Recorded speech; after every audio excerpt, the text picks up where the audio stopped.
Let's talk about the 5 illusions of manhood as perpetuated by those 3 sources that I talked about. Illusion number 1 is to be a man, you must be non-emotional and disconnected. So, from a very early age, as a man, as a boy, we are taught that it's not okay to feel. So think about this. When you were small, you got hurt, or you were sad, what would you do? Or what should you do? You should cry. Express whatever that feeling is, right? So what happens when we cry? Boy, don't cry. I'll give you something to cry about. Don't be a punk. Don't be a sissy. Don't cry. How many of you heard that? So what happens at a very early age, we begin repressing and suppressing our emotions.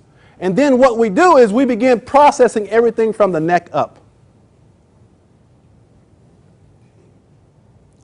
We forget how to feel.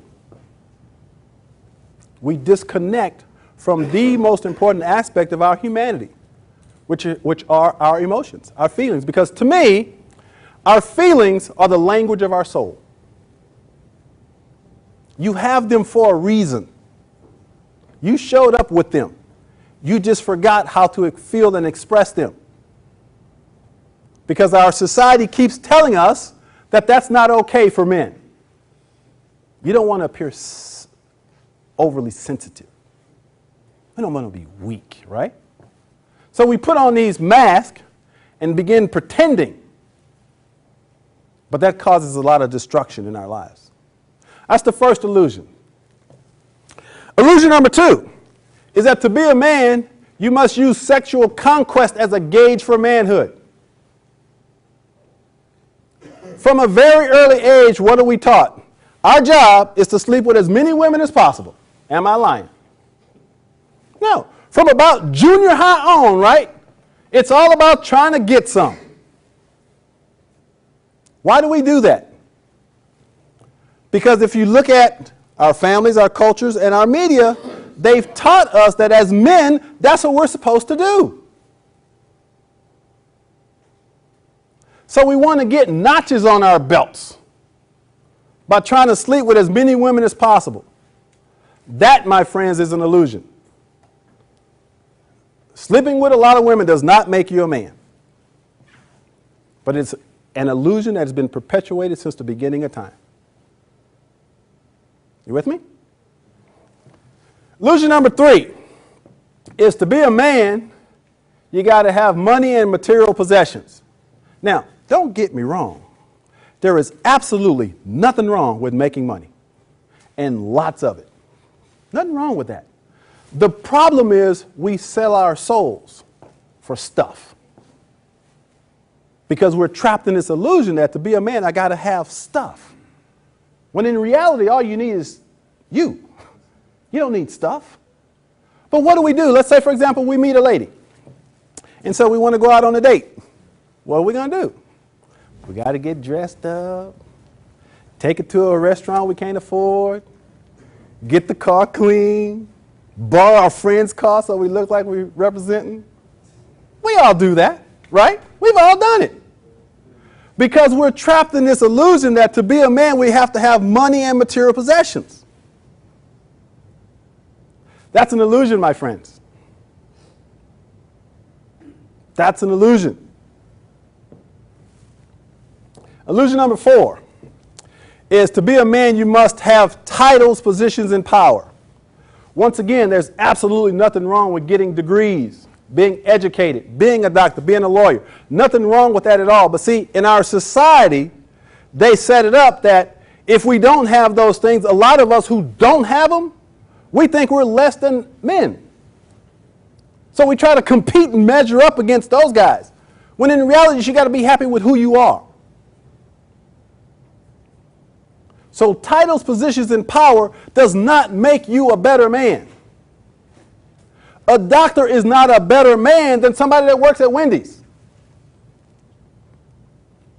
He just may have more education, just may have a little more money. But it does not make him a better man. Do you understand where I'm coming from? So what we have to be willing to do is, number one, not compare ourselves to other people.